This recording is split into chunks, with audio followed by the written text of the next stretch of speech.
a working session on the contribution of science and technology to achieve the 2020 Sendai target on national and subnational disaster risk reduction strategies and plans. I am Dr. Shadia Wannous. I'm working for the UN Office for Disaster Risk Reduction, UNISDR, and I am the Science and Technology focal point. I welcome you to this session, and just as an introductory remark, this session is building on the previous international conference that we held in January 2016 in Geneva, where 700 scientists and policymakers and practitioners came together to discuss the contribution of science and technology to the implementation of the Sendai Framework.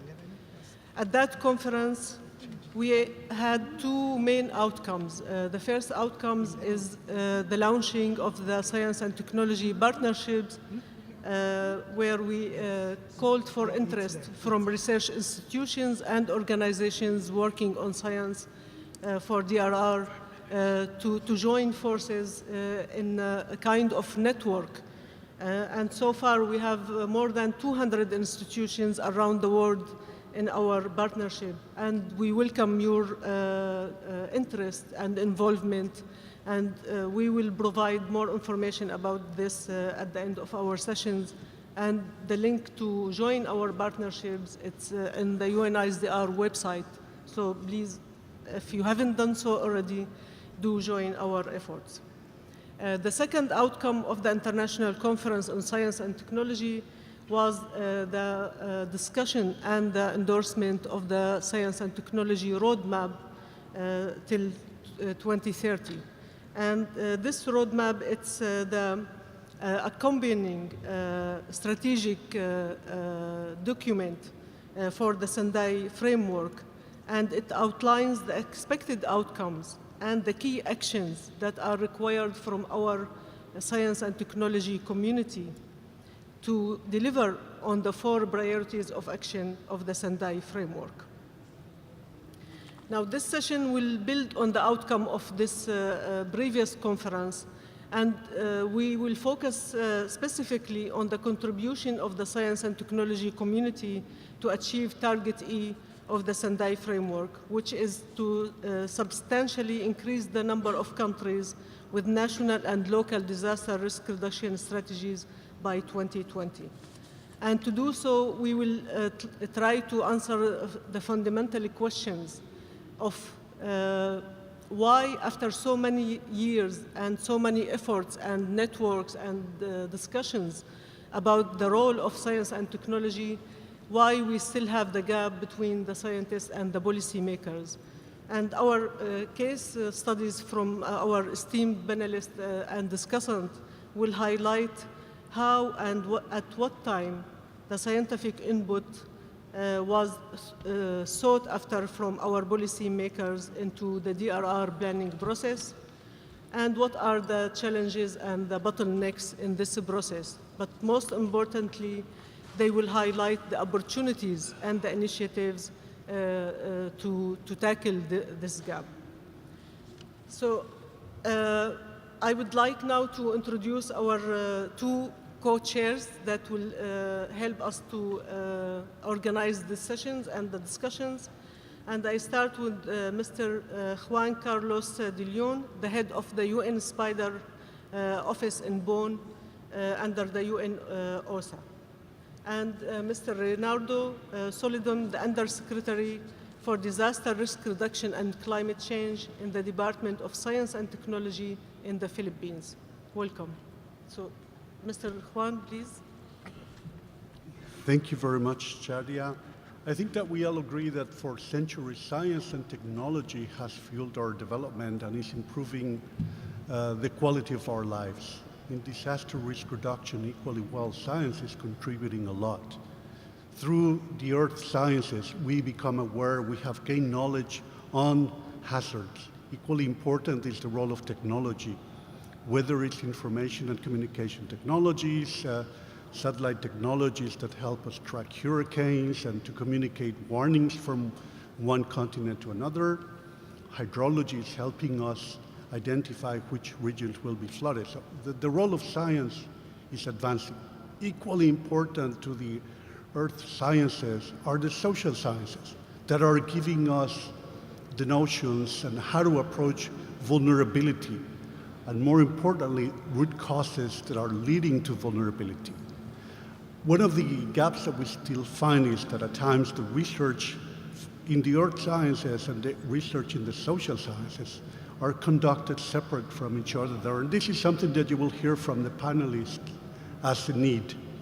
We also need to bridge the outputs of the scientists and those needs from policymakers and decision makers at the ground level. And I hope that this session will illuminate and will give us hints so that we can, throughout the session, discuss how best to advance the role of science and technology in contributing to the implementation of the Sendai Framework, and how to define a path for the future, making use of the different events that we have in the pipeline.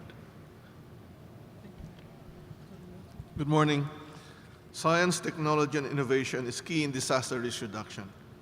These would play a critical role in all phases of disaster risk management, from monitoring and forecasting, hazards and risk assessment, to communication of warning, risk information, and disaster risk reduction countermeasures, to the appropriate and timely actions in terms of mitigation, preparedness, response, and recovery.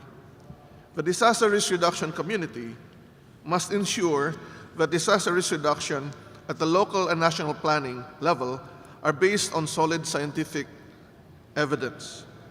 Today's session provides an opportunity for various disciplines to share experiences and ideas on how to do this, and I welcome everyone to actively engage each other, not only during the session, after we go back to our own countries, to foster and develop safer communities and countries.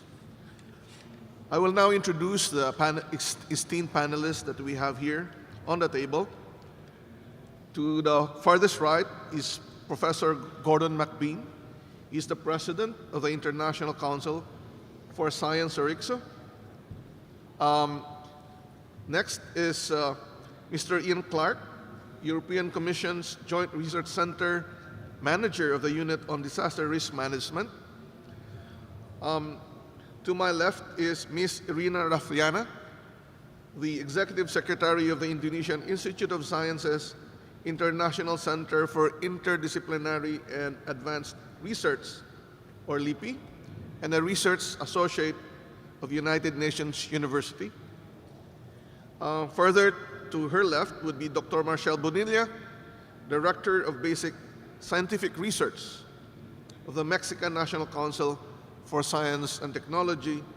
And to our extreme left is Dr. Royal Chitradun, Director of the Hydro and Agroinformatics Institute of Thailand. Thank you. I would now like to ask Dr. McBean to comment to us on his presentation and the efforts done by ICSO.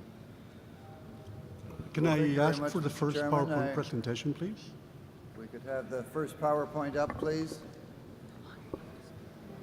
Oh, it is up, sorry.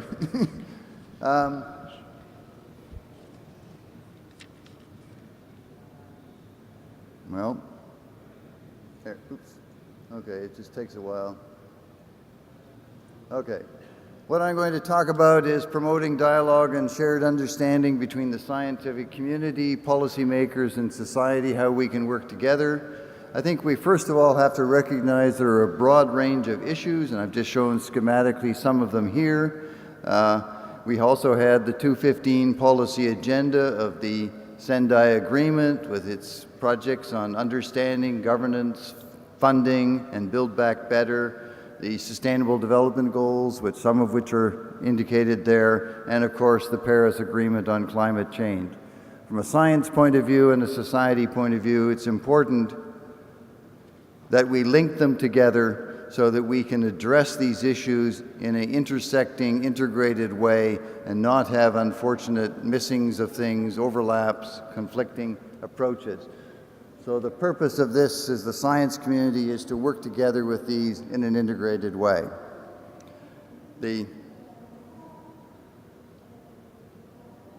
I think, first of all, I just wanted to emphasize that when I'm talking to policymakers, they're mostly interested in economics.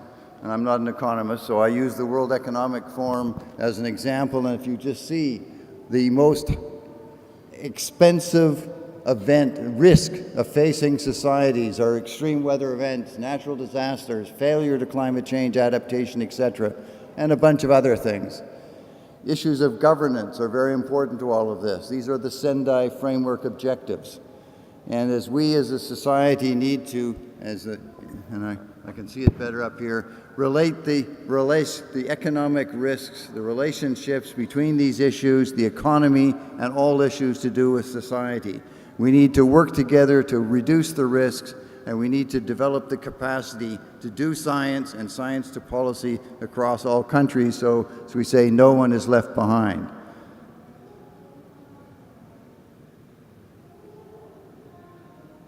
We need to support and integrate our global science programs, and I'll just use the examples I'm giving. I know I'll have left out some, but just to say, we have the World Climate Research Program, the World Weather Research Program, led by WMO, and my colleague Alistair is there somewhere. Anyway, we have a new program on urban health issues. Health in the cities is very important. A program on Future Earth, Research for Global Sustainability, with many co-sponsors. My colleague Jakob Reiner from UNU Bonn is the co-chair with me of this program. We're bringing together the organizations, and we're within the Future Earth program, we're building what we call knowledge to action networks across these issues, including disasters. But the disaster program will be very closely linked with the program which is on the next slide. There it is. Integrated Research on Disaster Risk, which was built as a science program in response to the Hyogo Framework for Action and is now being modified in response to the Sendai Framework for Action. This program is integrated across the issues, but we're dealing with science for hazards, vulnerability, and risk assessment, informing societies, issues of risk interpretation to action, and what actions can we take to reduce risk and curb losses. It is directly feeding into the various policy agendas, and it has set up a whole series of research programs, international centers of excellence, and as we say, working with various programs, including the new International Flood Initiative that has just been announced recently by our colleagues from Japan. So this is the way we bring the science together to address the issues. And we now have to get a really complicated diagram. It all came up at once. It wasn't supposed to, but it did. Anyway, the idea is to bring the science together. I don't know. Does that work? No. Anyway, along your right side of the diagram, the science programs, on the left side, the issues of data, information, capacity building, observing systems like UN Spider, etc. We have to pull these together, and then we have to, from the agendas, the climate programs, the Sendai Agreement, the Paris Agreement, etc., feed back. So it's not just a case of doing science and then telling the results. It's a case of working together in a very integrated way, science to policy and policy to science. And that's what this is all about, including assessments. We need to have global assessments so we know the state of our knowledge, what we know and what we don't know. And so if we can finish, just say, I think this is a huge issue. I'm a parent and grandparent, and if it ever, there it is. We are facing that tsunami, and thank you for your attention. Thank you.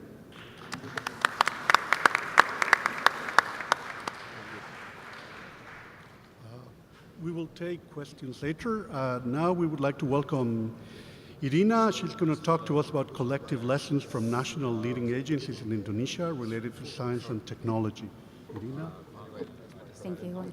Thank you, Juan Carlos. Good morning, everyone. I am Irina Rafiana from the Indonesian Institute of Sciences. I also serve as the research associate at the United Nations University Institute for Environment and Human Security. The Indonesian government, together with collaboration with United Nations University, had developed a so-called research school to increase the capacities of young researchers and mid-level and senior researchers in the area of environment and human security.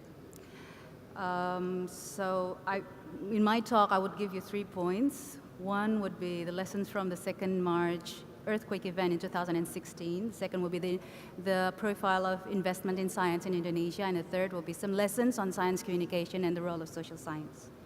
So I will use this graphic to show you what happened actually in the 2nd March on 2016. We experienced a so-called Wharton Basin outer rise earthquake outside of the Sunda Trench, which means these are a specific and unique scenario, unique event that is not embedded within the scenario of our tsunami warning system database scenario and the decision support system. The National Tsunami Warning Center in our Meteorology, Climatology, and Geophysics Agency managed to run a decision in 5 minutes in time accordingly to their standard operating procedures. But the issue went beyond that. We learned that from this warning graphically showed only blue picture of the seabed with red circle indicating the epicenter of the earthquake, due to the distance and the image of the closest island that is not in the graphic.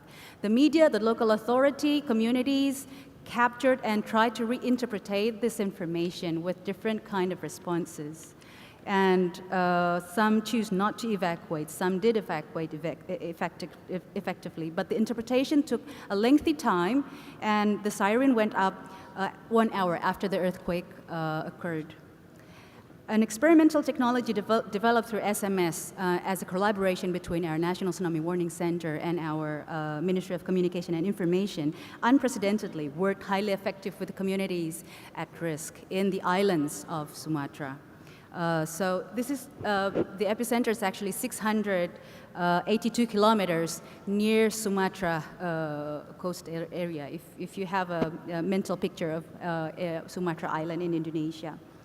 The communities in the mainland of Sumatra were trapped in traffic due to decisions to evacuate using vehicles. Most are still reluctant to use vertical evacuation and shelters, and these are really an opposite of what we used to train. We've always do drills regularly, but in real events sometimes communities react differently, and we always try to capture that and document that in this very comprehensive assessment that we've finalized this year.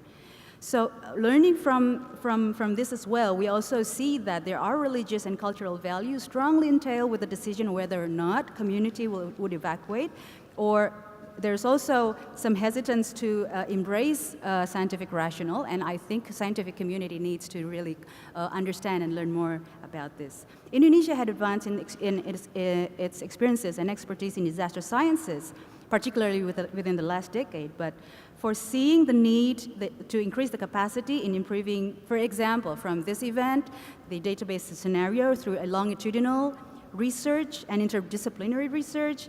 And we also need to understand more on how community respond to warning, how to further innovate with communication technology to engage wider public with schools and also on science, on disasters and risks, to communicate better with policymakers and also improve regulations for evidence-based research and analysis.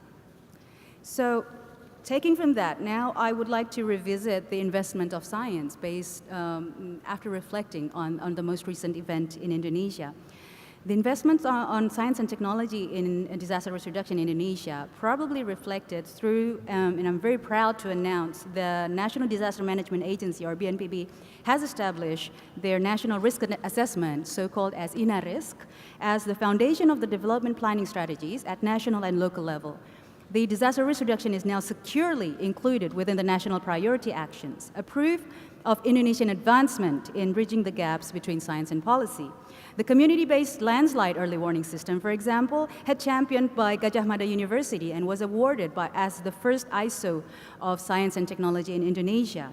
And we have more list of our achievements that are made available. Nevertheless, the investments in research is still below 1% of our GDP. It's 0.048% in 2010, with a slight increase to 0.08% in 2012. ITB Bandung, sorry? 2 minutes, please.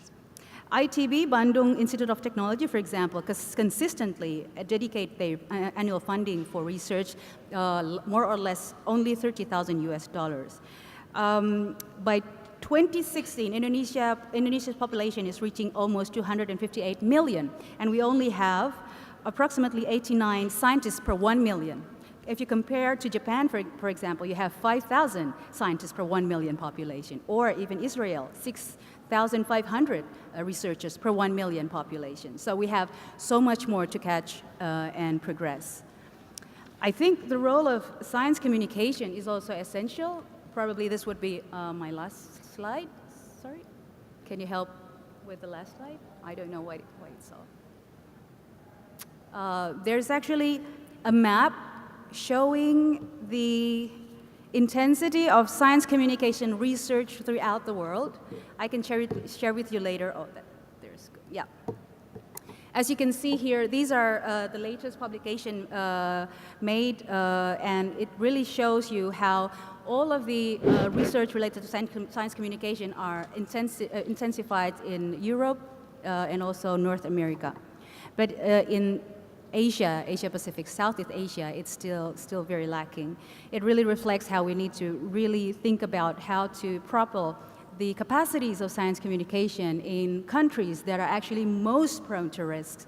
And we also need to then work together with further wider stakeholders, engage with science journalists, and emphasis on the role of youth and children and women as the extension worker of science communication, and also knowledge to save lives and reduce risks. To that note, I end my talk. Thank you very much.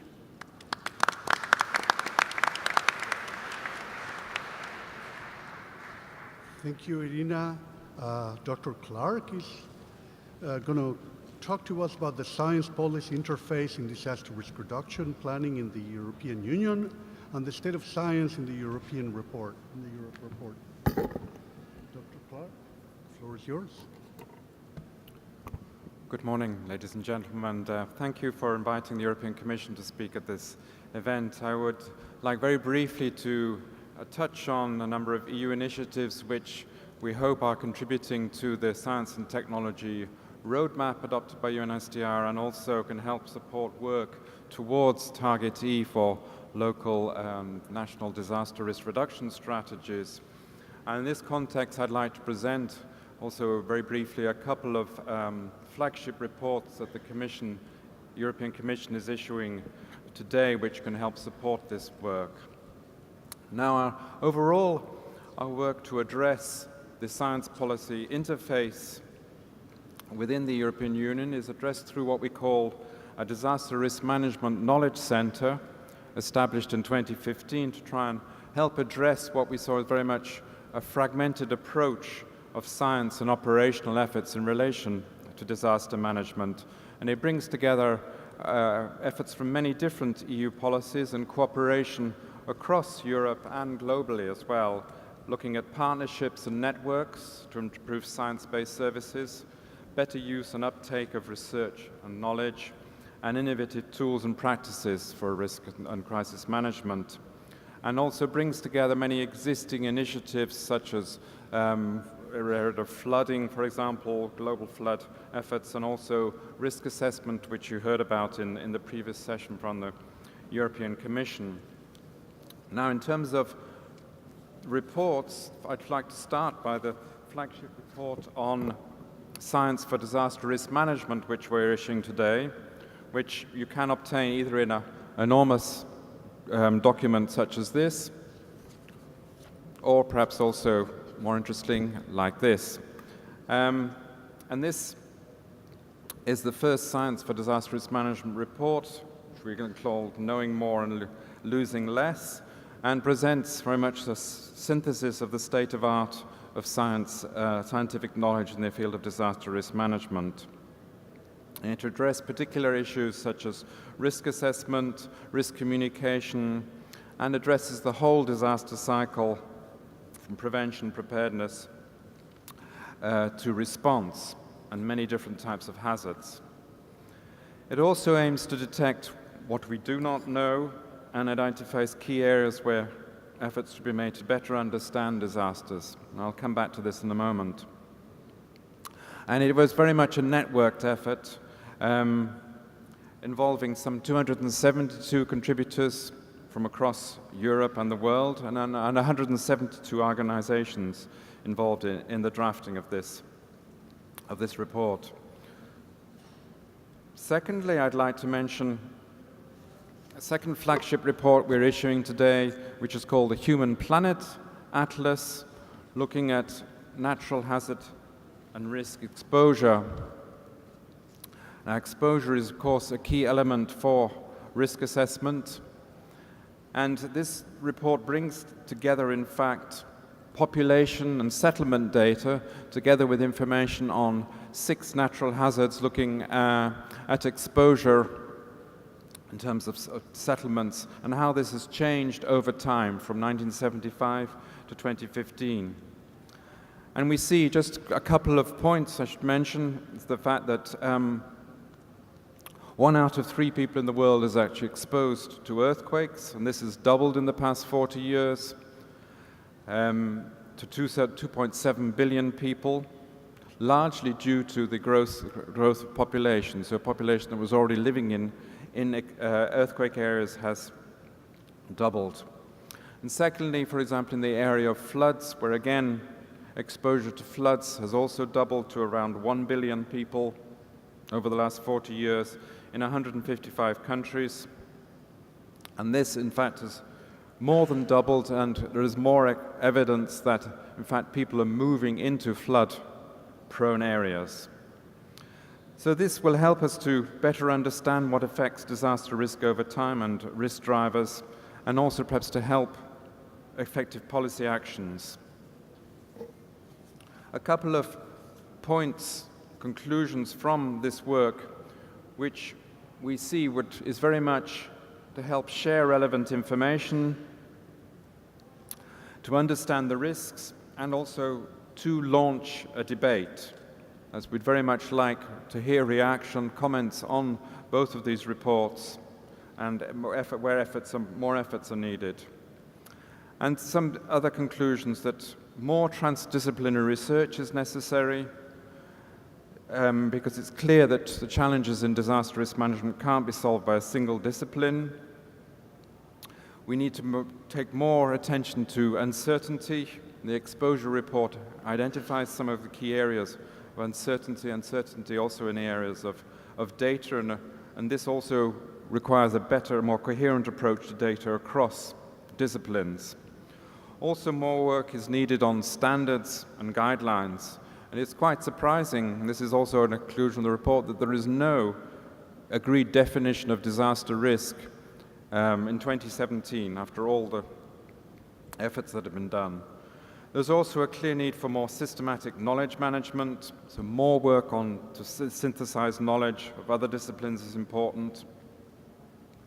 And finally, looking at crisis management or disaster management in the response area, again, more research is needed to help sense-making in chaotic situations, and this requires both testing of technologies with end users and also impact-based data, looking at early warning, for example, and other issues.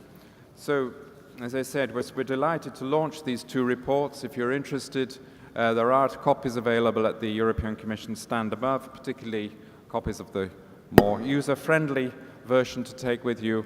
But thank you very much for your attention.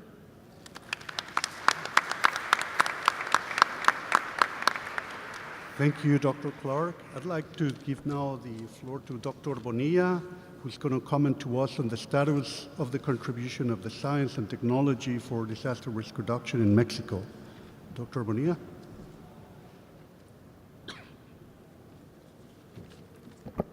Thank you. Good morning. I want to talk about the National Council for Science and Technology and its relation with DRR. Of course, I am talking from a perspective of CONACYT not as an expert on DRR.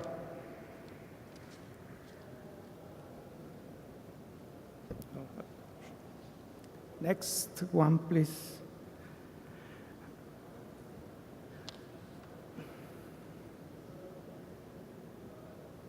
Okay.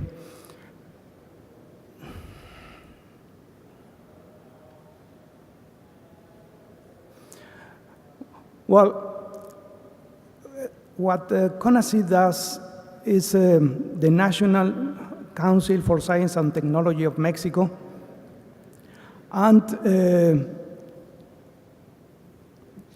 the role, I want to emphasize that the Councils for Science and Technology also have a role regarding DRR. And probably this is something that should be treated independently, because I think a key role to accomplish the policies of DRR and the framework of Sendai is or are the Councils for Science and Technology.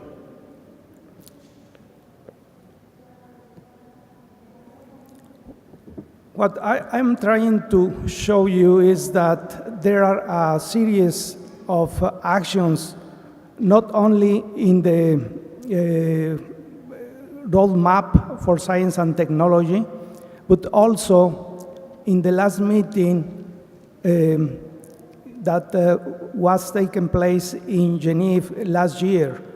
And there are some points that are of importance for the National Council, like CONACYT, supporting projects for disaster risk reduction. And I don't want to stop here, but because it's obvious that there is a role for a scientific and technological council to support DRR projects. I want to speak about the programs that CONACYT has to support science in general. Then we have here, the first one is programs of projects for scientific infrastructure and national laboratories. With those programs, CONACYT funds and creates new labs. There are also institutional and sectorial projects. They are different. Sectorial projects are from the different sectors, and CONACYT puts some part of the money and the sectors put the other. And the institutionals, all the money and decision comes from CONACYT. There are also scientific networks. And there is something interesting about the National System of Researchers. There is a system of researchers where everybody could apply, any researcher, and they are evaluated. The process is independent of the institutions, and there are about 27,000 researchers belonging to the national system. And everyone that is evaluated positively receives a grant every month. That money goes directly to their pockets. So that's very important for the country and for the science. There is also a program for young people which is called Cátedras. And what the program does is to facilitate the creation of positions for young scientists. This is a new program, and there are more than 1,000 new doctors or young doctors now working at different universities around the country. In technology, there are two main programs. There is a program for incentives for innovation. In this program, CONACYT gives money to an enterprise to contract a university for a specific project. And there are also tax incentives. Sorry. Finally, there are research centers, and CONACYT has 27 research centers in all the areas, scientific, technological, and social science, 1/3 about of each.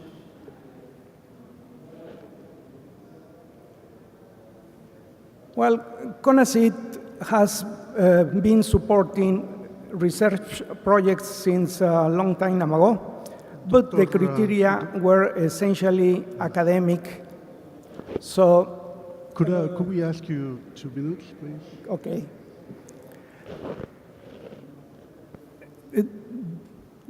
I want to emphasize one program which is related directly to DRR. This program is a new program called Projects for Scientific Development to Attend National Problematics. This program has specific areas to support research, and most of the projects require to be linked with decision makers or society. Well, this program started in 2013, and it is been growing till 2015. That's the year of the call, but the support was given the year after because the evaluation process took some time. And last year, then the last call, it was supported 192 projects by $21 million. These programs has different modalities. There are projects for young people, there are also for groups, and there are also for consolidated researchers. Could we ask you to wrap it up, please? Okay, those are the areas of support, and thank you. Thank you.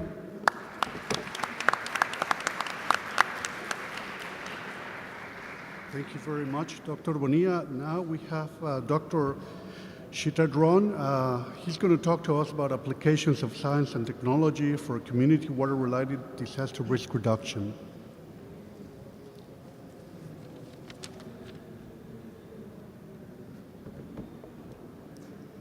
Good morning. So I'd like to tell you about the system that is developed in Thailand, Bangkok, and how we utilize that. And we do expect that we could reach to the sustainable development with this development. So next slide, please. Next, Yes. You would see that the big flood that we had in the year 2011, at that time we had a system complies with the flood sensor web forecast and monitoring, network and cluster computing, and flood landslide warning, and also reservoir networking and data warehouse. You will see that on the left side, the lower left side, we were hit by typhoon. Altogether 5 start since the last week of June. And also on the right side, on the right corner, the rainfall start to be increasing since June. And then it is 32% over average. So we had a lot of problem. Even at that time we had information. So next slide, please.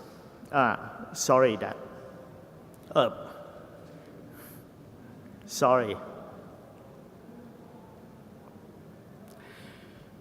we realized that the main reason that we have to develop the information that the people can use for normal operation, for daily life, when they get used and familiar with this information, during the crisis, it's easy for them to make use of that to manage the crisis. This is our principle that we do. The system that we develop complies with the first block is pre-hydroinformatic. It is monitoring system, surveying system, and after that we integrate other 34 integrate more than 388 databases from other 34 agency, government agency. Integrate that and developing the block 2 hydroinformatic itself. With the hydroinformatic, we developed the last part, the third part. Is about the post-hydroinformatic forecasting system and also projection system. We can do 7 days rainfall forecasting. We start to do seasonal forecasting. And by this way, it can improve daily operation and normal operation. So the system would support on the right side. We expect that it could support normal management, crisis management, and also to support the development program of the country. This is what we are working on this one.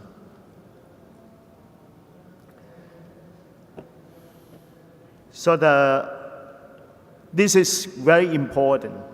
And after we develop the system, we have to produce the report and submit to the Prime Minister every day before 8 o'clock.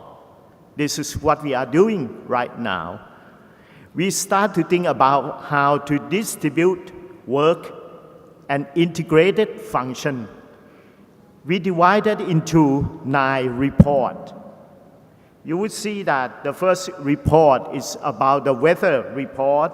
The second report is about the water situation in irrigated area, which cover about 20% of the country.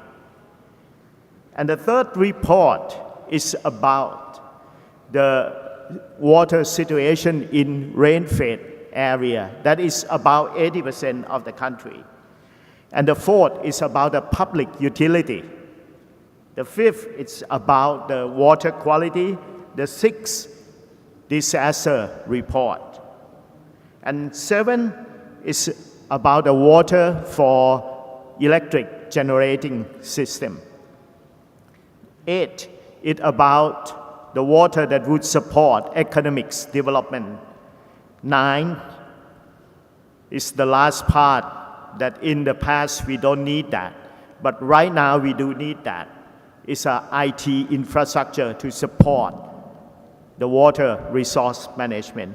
With this 9 small report, we integrate that to be a single integrated report and submit to the Prime Minister. It is daily report.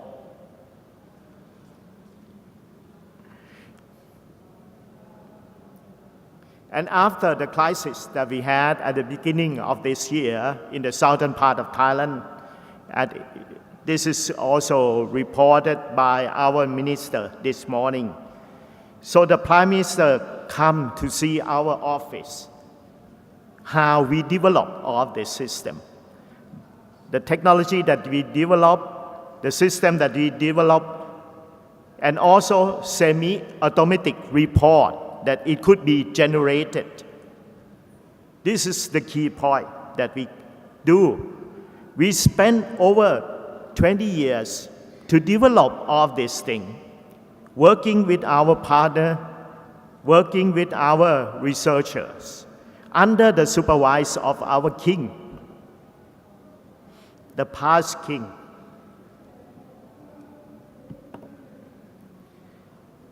And then we get the system to support the quantity management or the macro management of the countries. Dr. Chitadron, can Yes. you finish it? But to gain the quality of work, we need to do at the micro level. To increase the efficiency of our work, to secure the country, we need to work at the micro level. We need to work to develop the,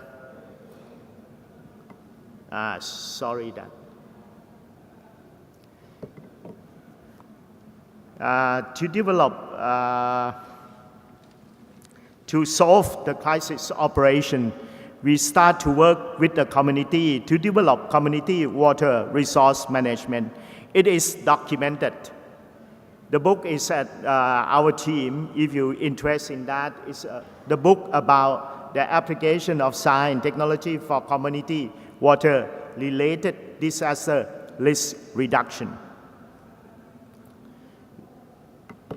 All of this forecasting, the rainfall 7 days ahead that is developed by us is integrated two modules. One is weather research forecasting, and the other one is a regional oceanic model. So next one, I'd like to compare the rainfall that happened in the south of Thailand at the beginning of this year. On the left-hand side is rainfall this year, and on the right-hand side is average. You see the difference. With the climate change, we have more and more non-deterministic event, chaotic event. And with this situation, what we do, we support Interior Ministry to setting up the National Command Center and also the front office in the south of Thailand complies with the volume. But it's not that important. Could we ask you to wrap up, please? We could create just one page of report. This is a good example of the report. Complies with, on the right corner, on the left corner is the rainfall, and the lower right corner it's the water level at all the river in the south of Thailand. And on the right-hand side is the picture of the event. This is only one page of report to support the operation during the crisis. May I ask you to show one more page? To prevent the new risk, what we have to do? I think it's very important to create the loop of development. To reach to the sustainable development, we need to do and focus in the post-disaster analysis to retrace the cause of risk from collected information. Right now, we focus in post-disaster surveying. That is the key point. And the other thing is it's normal operation, rehabilitate, build back better. Without post-disaster surveying, we could reach to build back better. So I think the key point is post-disaster analysis. So we can create the loop of development. Thank you very much.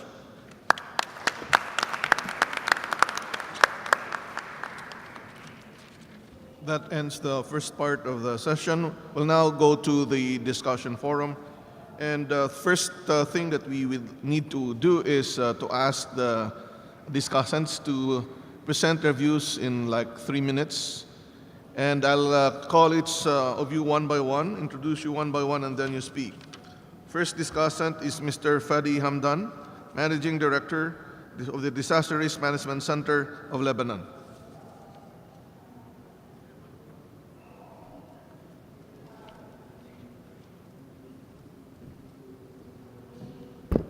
Good afternoon. Very briefly, 3 minutes.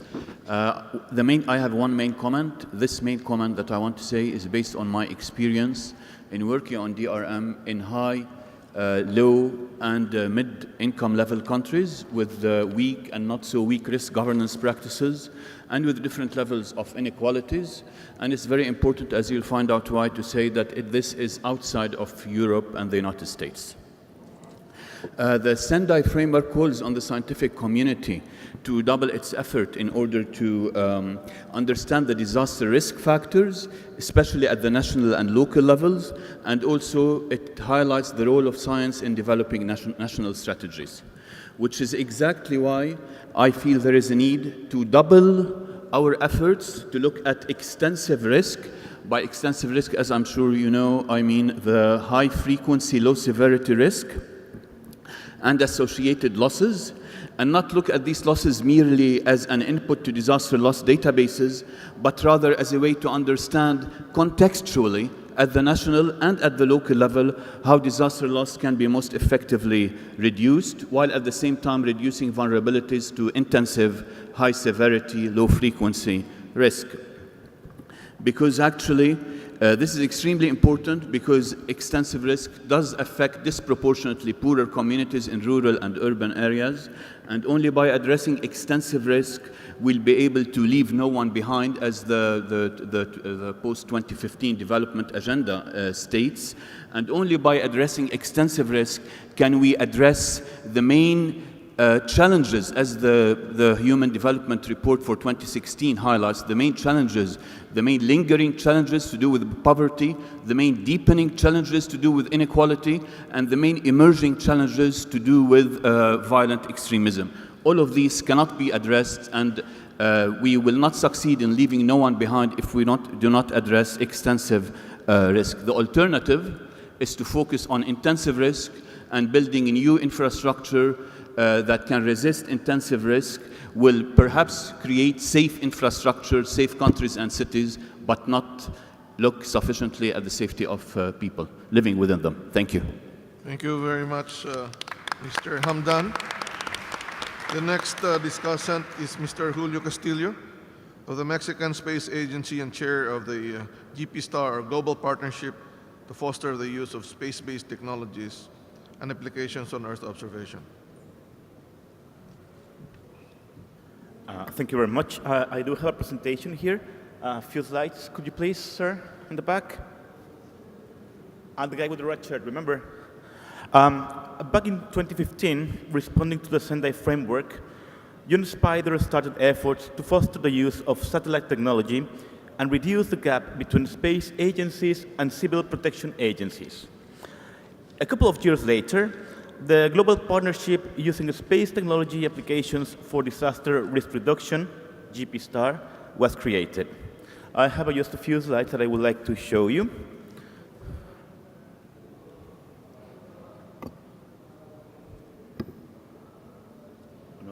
No. Okay, so basically we have here our terms of reference is to facilitate the use of Earth observation as well as satellite-based technology and application through a variety of efforts, including the provision of technical advisory support for application in the context of the Sendai Framework for Disaster Risk Reduction 2015 to 2030. So this is the meeting we had last year in December in Bonn, when we finally created this working group. Now we have our priorities. The working group, we have 4 thematics so far. That is volcanoes, is droughts, sand and storm, tsunamis, and floods. We have a work plan as well, which is the baseline study, what methods, initiatives, results do exist. Then a baseline study is about comparing, evaluating, and documenting, develop best practices, conceptual guidance, feasibility and demonstration studies at national level, usability, fit for purposes, evaluate transferability, robustness, and develop and conduct capacity building. Generate policy relevant advice at the end. Here we have some terms of reference. So far we have 29 partners, So this is a busy slide, but we can see all the organizations that are already involved here, and we are open for new organizations that will be interested in joining. Please feel free to contact me. I will be around for the next, all today and tomorrow. And I would like to give a notice that tomorrow at 16 hours at Expo 2, we have our side event, so any one of you who is interested in attending, you are very welcome, please. And also there's a brochure, there is an effort of UNISPIDER that is available on the GP platform website. So thank you very much for giving me this chance to talk.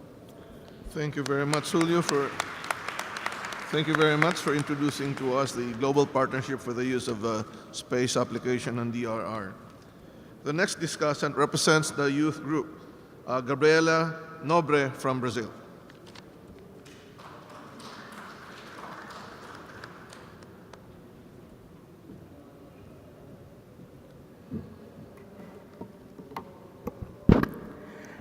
Thank you for the opportunity to contribute today to Rich Dialogue. Speaking on behalf of the UN Major Group for Children and Youth, UNMGCY. We are happy to share with you some of the work that we have done to enhance participation of young practitioners, as well as commitments towards the global platform in 2019. From Sendai to Cancun, young scientists have been actively involved in research and science-related activities aimed at informing decision-making. During the UNSDR S&T conference in January 2016, the UNMGCY launched a Young Scientists platform on DRR and a companion Young Scientists roadmap to support the implementation, follow-up, and review of the SFDRR, specifically by feeding into UNSID S&T roadmap. At the closing of the conference, Dr. Robert Glasser highlighted the importance of outlining an intergenerational science agenda that express the ambition and long-term commitment of youth, learn, engage, and contribute to S&T efforts.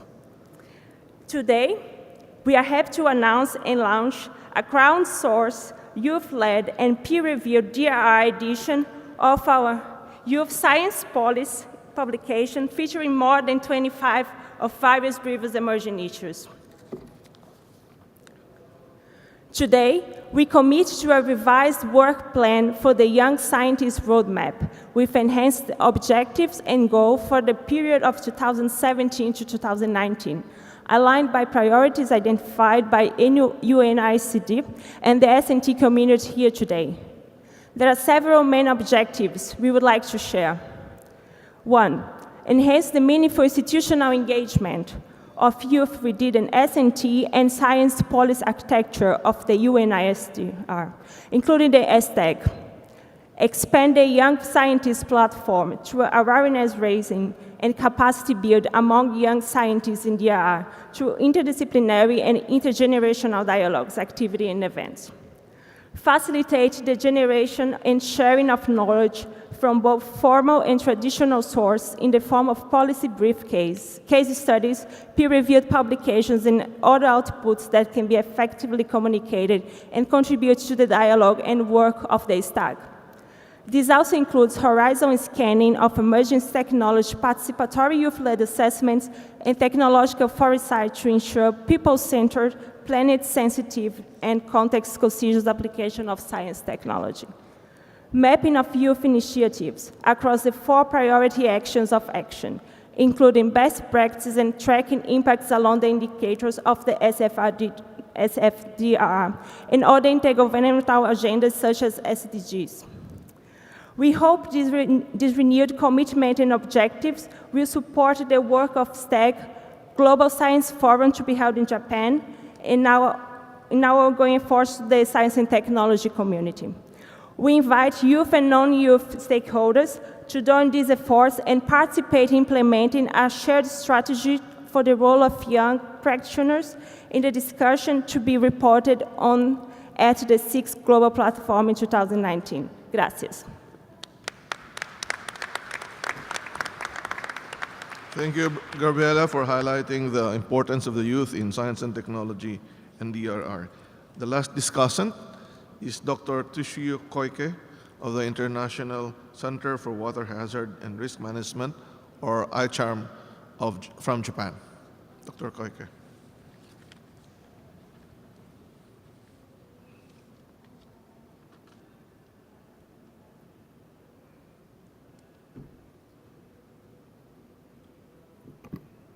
Thank you, Co-Chair, and distinguished guests and ladies and gentlemen. It is my great pleasure to introduce our international activity on flood, the disaster risk reduction. UNESCO IHP established this initiative in collaboration with WMO and UNISDR and the United Nations universities. In 2005, International Flood Initiative, the President of ICSU, the Professor Gordon McBean introduced. And based on our great achievement of in 2015, the Sendai Framework, Sustainable Development Goals, and the Paris Agreement, we improve modify our strategy of the International Flood Initiative by introducing the idea of preventing the future risk and reducing the current risk and improving our adaptation and recovery activity. And we would develop our capacity for the society resilience. And we identify our 4 key actions: improving our understanding, strengthening the governance, and encouraging the investment, and improving and implementing the adaptation and recovery activity. And in collaboration with many countries, starting in Asia, we developed a platform in collaboration with many agencies and departments and the academia and the universities. So at this moment, in Philippines, our co-chair this session, Dr. Nerato Solidam, the Undersecretary of the Department of Science and Technology, is now working as a co-chair of this the platform in Philippines. And in Myanmar, in Pakistan, and in Sri Lanka, we developed this platform for reducing the flood risk and also the drought risk. So this kind of the activity is now ongoing. We are very happy to working with you, and not only in Asia, but also we would expand this activity in Africa and in South America. Thank you very much. Thank you very much, Dr. Koike, for introducing ICHAN. Thank you very much. Now we would like to open the floor to your questions to the panelists. We will take 3 questions at a time, then our panelists will answer them. 1, 2, okay. I see a gentleman in the front row and then a gentleman in the 3rd row.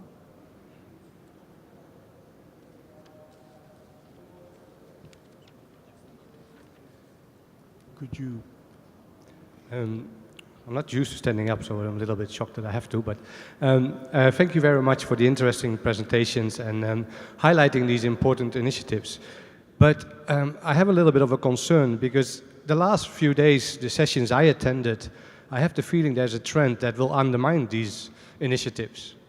Because wherever I go, everybody seems to be talking about good practice, best practice. And that is all they have to like substantiate their technology, the advances they're making, the policies they are introducing, the strategies they are introducing. And I feel that that cannot be sufficient. I feel that we need to favor a more evidence-based approach with robust methodologies. I feel expert opinion and other sources of information have a role to play, but only if we deploy them transparent and with a structured approach. I believe that the science and technology partners of the Sendai Framework have a responsibility here to ensure that DRR activities and decisions are evidence-based when and where appropriate. So I feel that together the science and technology partners of the Sendai Framework need to champion an evidence-based approach to disaster risk reduction and management. So the question for the panel, how are we going to promote a more evidence-based approach for disaster risk reduction outside of this room, to the others, to those who are actually implemented and are using our science and technology advances? Now, the second gentleman in the third row. Hello.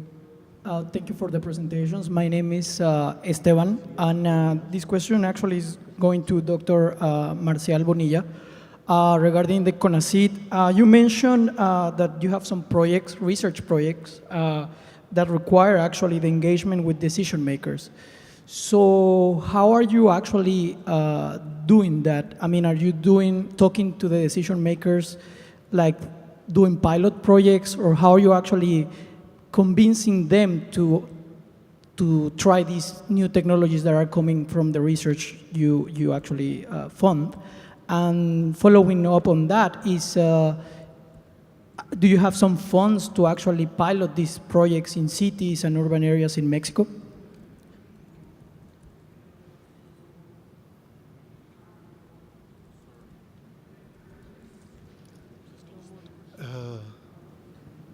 Milind? Yes. Yes, thank you. It's Milind Pimprikar from CANES in Montreal, Canada. I have two questions. One requesting Gordon, and the second one to our colleague from Indonesia. The first one on this integrated research for IRDR. How this can be scalable or something organization can participate, and basically, especially on the left side when you were showing some of those technology providers, how that can be enhanced and one can for different applications. And my question to our colleague from Indonesia was just curious to know why this briefing that you are providing to the Prime Minister every day. What is the rationale in terms of the data that you get, and then why not the frequency? I'm just trying to understand the frequency of this model that you develop, that you present every day, 8 o'clock in the morning. Thank you so much. I would like to now open the floor to our panelists to see who would like to answer the first question.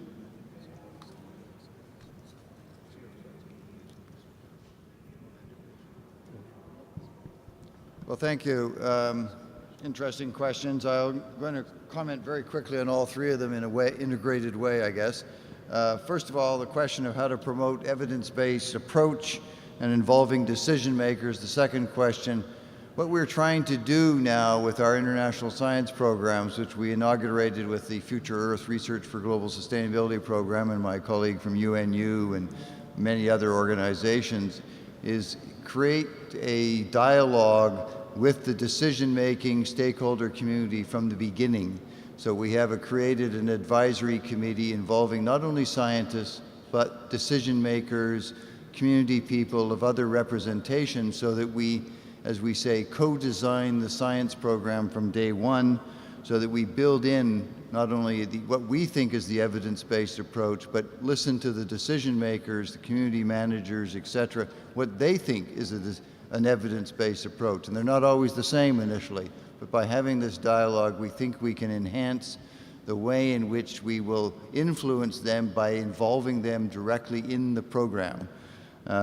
Similarly, in response to my colleague from Canada, the question 3, this, how do we get people to participate? One of the approaches we're doing is, as I say, to involve people within community programs. Within the Integrated Research on Disaster Risk program, we've established now more than 12 international centers of excellence, including ones on buildings, ones on risk interpretation, ones on community response. These are geographically spread around the globe, and the idea there is to, again, work with the local communities, work with the stakeholder communities. But we are also encouraging in all of our international research programs through the Council of Science and our partners what we call national committees. Let's get every country having a committee of scientists, a committee of their stakeholders, their decision makers, the technology people, the observing people, to work together nationally and link these national groups together with the international group. So that's a way of dealing with it that can address these issues.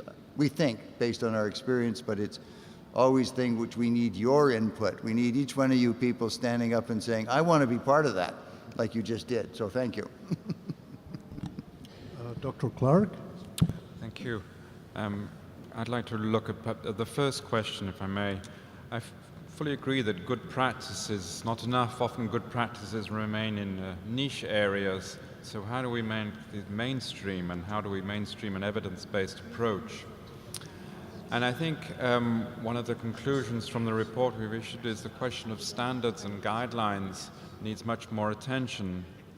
Now, of course, in the disaster-related community at the UN level, we've been working very much on a voluntary basis. But at the same time, if you look at the Sendai Framework, makes a lot of advances in terms of setting targets, and following setting of targets, the work that was undertaken to develop indicators to help meet these targets.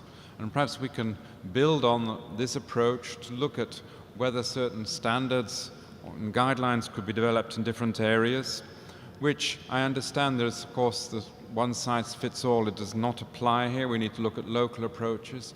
But again, perhaps coalitions of countries that wish to develop standards which can then be examples and blueprints for others that may wish to follow at a later stage. We could also look at perhaps experience of other international organizations, the way in which they've addressed this. For example, the OECD, which works through recommendations, or also perhaps the Paris Agreement on Climate Change, which looked at a different way of actually putting into law certain types of UN agreements. We were going to give first Dr. Chitatron and then Dr. Bonilla.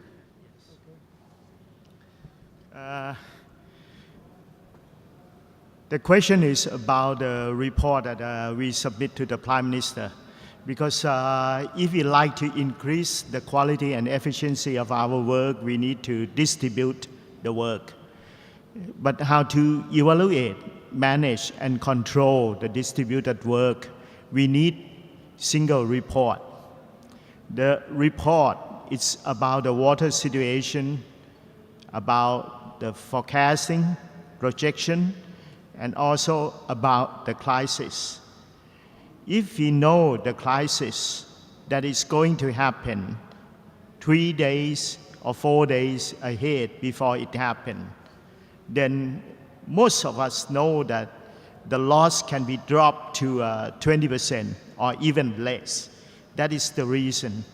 Otherwise, we cannot grant the work to the local administration. I would like to answer Esteban's question. Of course, in basic science research projects, there are not end users, there are not people that needs to take any decision about. But the new program I was talking about to attend national problematics, in the evaluation, the proposer is asked to have a letter from decision makers or end users. So that's the only one program in which in this area we are asking for apply the knowledge acquired in basic research projects. Okay. Also, the sectoral projects have also specific applications because it's the sector which ask for specific demands. Okay. Okay, thank you. There's one more question here. Thank you. I'm Robert from the Major Group for Children and Youth. Investments in and priorities for science and technology are very different across countries. And taking that into account, what is your advice how to enable knowledge sharing, best practices, and technology transfer that will be fit for purpose in the local context? Thank you. I'll ask, there's a second question there with Mr. Hugo Yepes.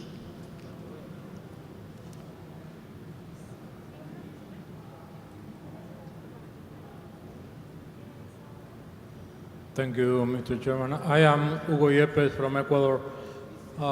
This session is about bringing science together, and I feel there is a lack of presence for the social sciences. We have been talking about science, technology, and good practices, and in the rest of the conference about practitioners, but I think that there is a lack of presence and a lack of involvement of these sciences that could help us understand or could help the system understand social behavior, human suffering, and the rest of these what may be called soft sciences that need to be included, and they need to feel the necessity to include to be here in order also to enrich the knowledge, not only to good practice or practice, but to research about these good practices. Thank you. Irina? Thank you very much. I think I would like to respond to the first question and the last question about the good practice, best practice, and what actually did not work related with the contribution of the science and technology in disaster risk reduction. Yes, it is good. I think it is good for us to really have a good documentation about good practices and best practices and make that available for people to access. But then we also need to critically reflect on the campaign of good practice, and that I agree with you. And that is why what we've been doing and what I've been presenting is to give an example of how we actually try to capture and diagnose based on real event what had worked and what did not work, and take from that experiences to then have a look again on the instrumental changes that we need to do, and have a look again on our strategy on science and technology, and have a look at it whether it really can save lives. So these kind of joint rapid assessment done in Indonesia is not a tradition. It's newly established since probably 4 years ago. It's not an easy task to do because it's voluntary. Not all of the institutions allocate funding to do this joint research, but engaging young researchers, academias, brilliant senior researchers that has gone through the history of development of the Indonesian tsunami warning system, were able to capture all of these important and valuable experiences in this one, I think, most comprehensive evaluation on what happened in the second March event. I can share with you later on. The second point related with the social science role, I agree entirely with you, and I do think that social science need to take center stage and looking at the underlying factors such as culture, religion, economy, psychology, politics to really understand whether or not the role of science and technology is leaping ahead in achieving its DRR goal. Because we can actually offer that help with other colleagues in the science and technology community to critically look, are we really working as much as we're supposed to? Are the investment really worth much, or it's still needed a lot of efforts to encourage investment, so on and so forth. So that is the instrumental role of social science. We do understand that the emerging, the history of disaster management raised from the birth of disaster management probably raised from the role of natural hazard sciences. Social science came, rather late. So therefore, we need to take center stage from now on. And I do think we all agree on that. Thank you. You're in the center. Yeah. Very good. Now I'd like to pass the word to, yes, Gordon. Sorry. Anyway, I'd just like to really comment on the issue of the social sciences and assure you that it's a very important question you asked. We are very much doing that within the Integrated Research on Disaster Risk Program, which I used to chair. There are psychiatrists, sociologists, anthropologists, and others who are members of the science team. I had breakfast with our anthropology professor this morning by chance. The idea of risk interpretation to action was very much motivated, driven by the psychiatry, sociology kind of community of scientists. And related to that, the International Council for Science that I'm the president of is now in the process of merging with the International Social Science Council to create a council or whatever. We haven't agreed on a name yet. That's more problematic than otherwise, but merging it together to create a international science organization for all the sciences with no distinction, natural, social, together, because we need to do that to address these issues. And part of that is bringing them together to write reports together as teams. And as we discussed yesterday, the idea of an international assessment of what we know and what we don't know on disaster risk reduction needs to be brought together, a community of engineers, medical people, natural and social scientists together as leading authors to put together assessment reports written in a way that stakeholder communities can understand them, recognize what we do know, and it's a lot, but also what we don't know, and advice on not being prescriptive, but being, let's say, evidence-based policy that people can use.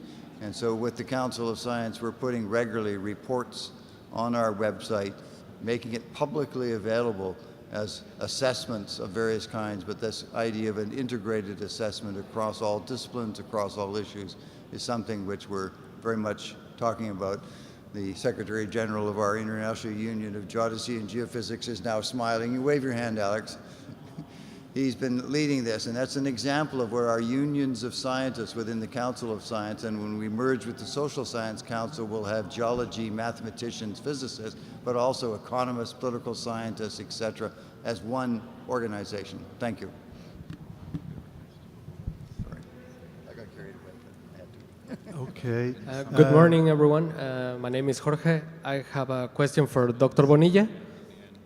My question is, are there any actual indicators or evidence that the general population can access to know what changes have been implemented socially or scientifically out of the scientific progress made by the CONACYT programs? And is there any approach for the general populations outside the main universities or the main cities in Mexico that CONACYT is trying to make to reach the general population to access the science and, I don't know, scientific progress or investigation? Thank you. Dr. Bonilla? Yeah.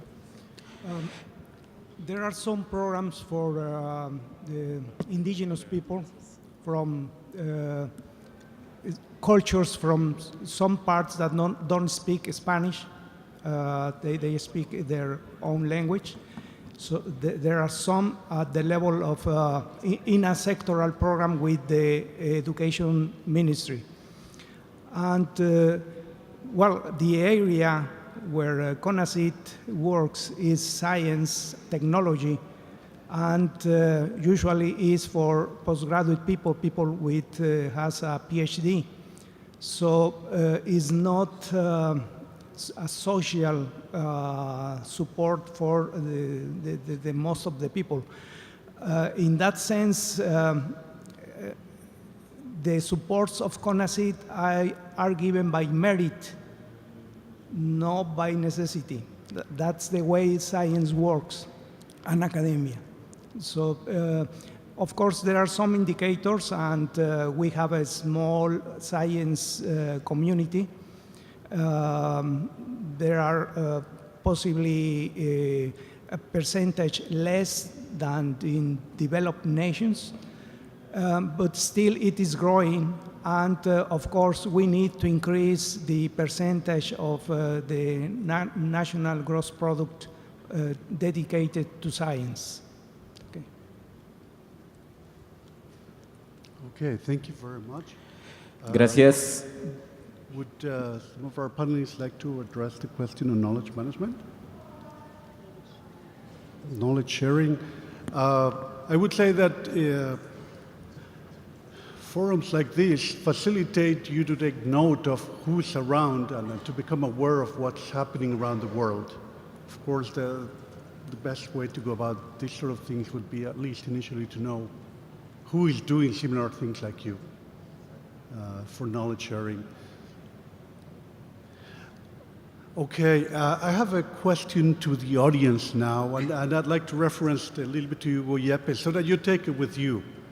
Hugo Yepes brought up the issue of the need of social sciences, and in most countries of the world, of course, disaster management agencies have institutes or surveys that they look for when they need information, but more on hazards. So we have the meteorological offices they talk to when it comes to hydrometeorological hazards. They have geological surveys when they need information on seismology or volcanology, and of course, they have other institutes that deal with volcanic activity and so on, but rarely do we have something that deals with vulnerability.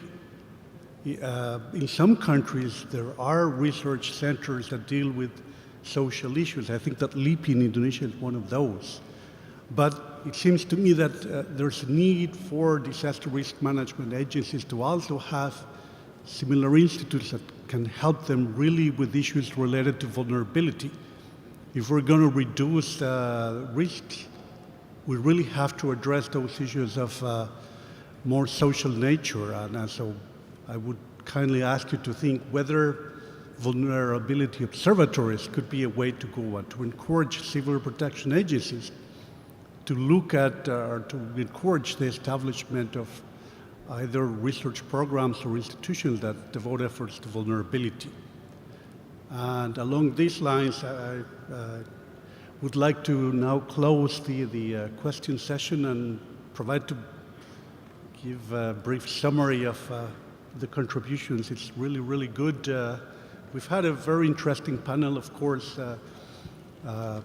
going from the international efforts of the International Science Council to the National CONACYT in Mexico. We've heard how in Europe there are strong efforts to move forward in disaster risk reduction. We've heard from Irina, our colleague in Thailand, on efforts there. I think that, of course, one of the key issues is that we need to carry out research, bringing together not only disaster risk reductions, but also recognizing the other global agendas that were launched in 2015, whether it's the Paris Climate Change Agreement or the 2030 Development Agenda. It's important to address disaster risk reduction, keeping in mind the issues of poverty, health, economy. I heard the phrase, let's not leave anybody behind. We have heard on the critical role of science and technology, but also the need to address issues such as gaps in science communication. We need to also carry out transdisciplinary research. We need to move forward and encourage our councils of science and technology, like in the case of Mexico, to open some funding to address these critical problems, the national problems. I think it's equally important to take note that some of these very large events do have a positive impact in creating national centers, like the National Hydroinformatics and Climate Data Center in Thailand, that are helping generate relevant data and to contribute to early warning efforts. Equally important is the need for the scientific community to contribute to comprehensive post-disaster surveys that we could use to understand better those vulnerabilities that unfortunately led to impact, so that we can build back better. With these words, I think I would pass the word to Chadia. Thank you. First, I will give the floor to Dr. Renato to give his closing remarks. Thank you. The influence of science and technology and innovation in disaster risk reduction at the national and local level not only in the planning stage, but also in the implementation to gather hazards and risk information and generate new knowledge and innovation, is facilitated if we provide investments or financing. And this was one of the questions asked earlier in the discussion, which seemed to be hanging. In the Philippines, we have developed a harmonized national science and technology and research and development agenda, consulting all the national agencies, private sector, civil society organizations, even those involved in climate change. And with the harmonized agenda, we will provide funds that are open not only to national government organizations, but also to the academe and even private organizations. In this way, we'll be able to answer the investment issue and also focus on critical actions and the information needs that we need to have so that actual planning and implementation on DRR and climate change will be adopted. We also promote and encourage the use of innovation. And in this way, we hope to also engage many other international partners in our work.